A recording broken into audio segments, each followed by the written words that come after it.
इतरांनी सांगितल्याप्रमाणे आनंदचं सगळ्यांनाच आपल्याला भावलेलं सर्वात महत्त्वाचं जे व्यक्तिमत्वातला एक महत्त्वाचा भाग म्हणून आपण काही एक्झॉस्टिव्ह नाही आहे की तरुणांबरोबर व्यवस्थित एक संवाद साधणं आणि कार्यकर्त्यांना उभं राहण्याची उर्मी देणं हे त्याचं एक फार मोठं वैशिष्ट्य होतं जे सगळ्यांनाच आपल्याला भावलेलं आहे. तर गेल्या 40-50 वर्षातल्या त्याचा जर आपण थोडक्यात आढावा मला जो कळाला तो असा की त्या काळामध्ये 70च्या दशकामध्ये 3 वेगवेगळे ग्रुप्स महाराष्ट्रामध्ये इमर्ज झाले. समाजवादी चळवळीतून युक्रांद हे नवीन पिढीचं एक गट, आंबेडकरवादी चळवळीतून दलित पॅन्थर हा एक नवीन तरुणांचा गट, त्या काळी तरुण असलेले, आणि मार्क्सवादी परंपरेतून महाराष्ट्रामध्ये मागोवा नावाचा एक गट, असे 3 गट तयार झाले. त्याच्यामध्ये आनंद हा आपल्याला सगळ्यांना माहिती आहे युक्रांदमध्ये सामील झाला होता आणि माझ्यासारखे लोक हे मागोवा गटामध्ये मार्क्सवादी परंपरेतले म्हणजे कुमार शेळारकर, सुधीर बेडेकर अशी सगळी मंडळी आम्ही होतो. आणि तेव्हा अनफॉर्च्युनेटली माझा काही फारसा म्हणजे मी पुण्यात असतो, मागोवामध्ये होतो, पण फारसा काही आनंदशी प्रत्यक्ष व्यक्तिशा संबंध आला नाही. परंतु जेव्हा तो उदगीरला जाऊन परत आला आणि मेट्रिकमध्ये त्याने सगळं जे काम मोठं उभं केलं त्याच्यानंतर काही वर्षांनी माहिती झाली आणि मग लक्षात आलं की ह्या माणसामध्ये फार मोठी कॅपॅसिटी आहे.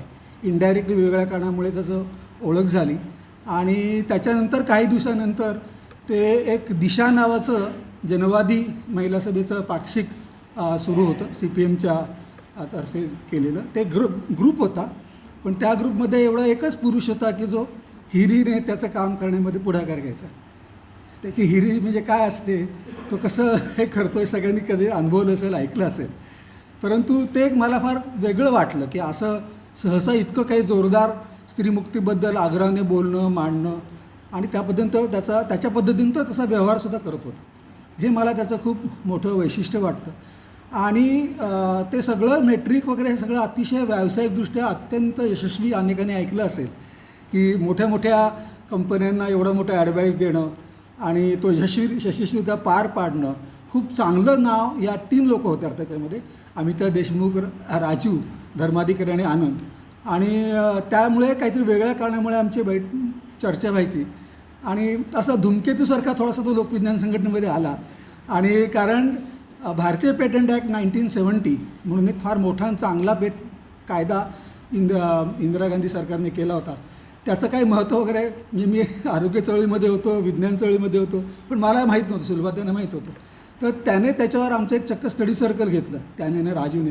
आणि मग आमच्या लक्षात आलं बापरे या कायद्यामध्ये केवढं मोठे पोटेन्शियल आहे. आणि आज आपल्या सगळ्या लोकांना जनरिक औषधं जी मिळतात, जनरिक म्हणून बोलतात, भारतामध्ये जनरिक औषधाचं मोठं पेव फुटलं, भारत हा जनरिक औषधांची फार्मसी ऑफ द वर्ल्ड आलं आपल्याला माहीत असेल. म्हणजे जे औषध साऊथ आफ्रिकेमध्ये एका अमेरिकन कंपनीने $100 दिलं ते सिप्ला नावाच्या कंपनीने $2 दिलं आणि भरपूर नफा कमवला. ही सगळी जी किमया होती ती 1970 इंडियन पेटंट ॲक्टमध्ये झाली, ज्याची आम्हाला काहीच कल्पना नव्हती. तर आनंदने एक स्टडी सर्कल घेऊन मांडणी करून मग त्याची पुस्तकंसुद्धा आम्ही लोकविज्ञान संघटनेतर्फे प्रसिद्ध केली. तेव्हापासून एक त्याचा आमचं प्रत्यक्ष वैयक्तिक हे व्हायला लागलं. आणि मग नंतर म्हणजे मला असं फार कमी जाणवतं नंतर की व्यवसाय म्हणजे आमच्यातले अनेक लोक पूर्णवेळ कार्यकर्ते झाले आणि नंतर वेगळ्या कारणामुळे नोकरी धंद्याला लागले. म्हणजे मागोवा ग्रुपमध्ये 18 फुल टाईमवर होते, त्यातले बरेचसे 2-5 वर्षामधून नोकरी लागले, त्यातले बरेचसे कोणी नंतर परत आले नाहीत.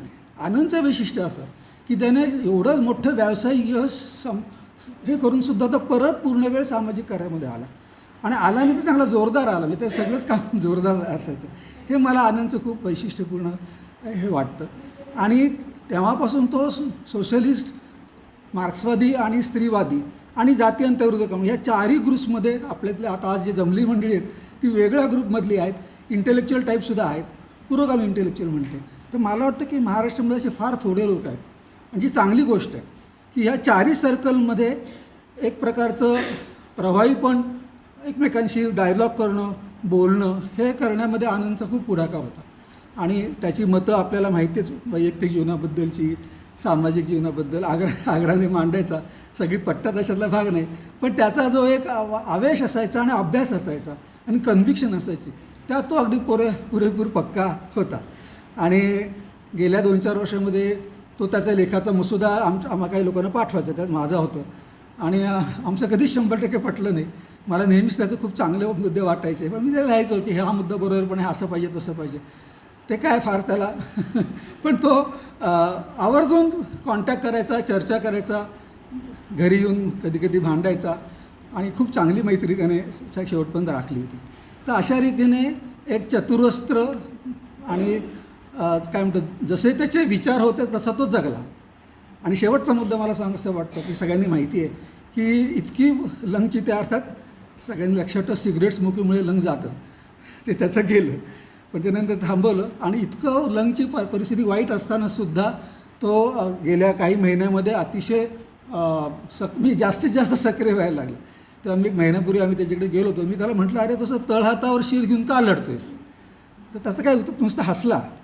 मग ते तोच करू जणे असं मला वाटतं. कारण मी तर असं कोणीच बघितलं नाही माझ्या छोट्या आयुष्यामध्ये की एवढी तब्येत खराब असताना एवढ्या आवेशाने, एवढ्या नाविन्याने वेगळ्या विषयांवर भिडायचं आणि वेगळ्या प्रकल्प कार्यान्वित करायचे.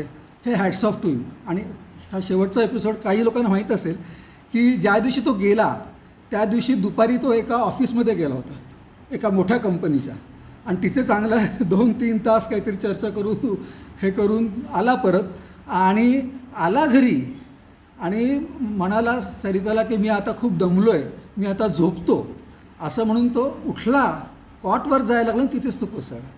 म्हणजे ज्या दिवशी तो गेला त्या दिवशी त्याने फुल स्केल व्यवस्थित मीटिंग अटेंड केली. आणि तेव्हा तो ऑक्सिजन सिलेंडर बरोबर घेऊन, आपण अनेक वेळा त्याला गेल्या काही महिन्यामध्ये पब्लिक मिटिंगमध्ये भेटलो असो, तेव्हा तो ऑक्सिजन सिलेंडर लास्ट टाईम मी त्याला जो पब्लिक मिटिंगमध्ये भेटलो तो ऑक्सिजन सिलेंडर बाळगून तो काय आला नव्हता. सोशलिस्ट फाउंडेशनमध्ये अशीच काहीतरी मीटिंग होती आणि तो एकटा मागे बसला होता. आणि मी म्हटलं, अरे तुला बरं नाही, तुला ऑक्सिजन लागतो, आता जा तू. आणि तो एकटा, त्या दिवशी काही सरिताला जमलं नाही, तो एकटा आला होता. ज्या माणसाला 24 तासातले 20 तास ऑक्सिजनशिवाय तो राहू शकत नाही, असा माणूस एकटा सोशलिस्ट फाउंडेशनला एका जनरल सभेला आला होता. म्हणजे हे खरंच, म्हणजे मी तर कुठल्या आयुष्यामध्ये, माझ्या आयुष्यामध्ये इतकं मी काही फार आयुष्य बघितलेलं नाही, पण म्हणजे आय कुडंट इमॅजिन दिस की असं कसं काय तो करू शकतो. आणि मग मी तिथे सोशलिस्ट फाउंडेशनचे सगळे जे कार्यकर्ते कर्मचारी आहेत त्यांना आम्ही चांगलाच माहीत होतं. मी त्यांना म्हटलं एवढं तरी कर, तुला काही वाटलं तर ज्या लोकांना बोलून घे, तू आता कुठे रिक्षापर्यंत चालत जाणार. मग मी त्या लोकांना सांगितले, त्यांना माहिती हो आम्ही असं करतो, तुम्ही काही काळजी करू नका. असा तो आनंद होता. आणि अशा सगळ्या या ज्येष्ठ मित्राला आदरांजली होण्याचं काय म्हणायचं वाईट प्रसंग आपल्यावर आल्याचं मला खूप वाईट वाटतं. लोकविज्ञान संघटनेतर्फे, माझ्यातर्फे, कुटुंबियांतर्फे आनंदला आदरांजली.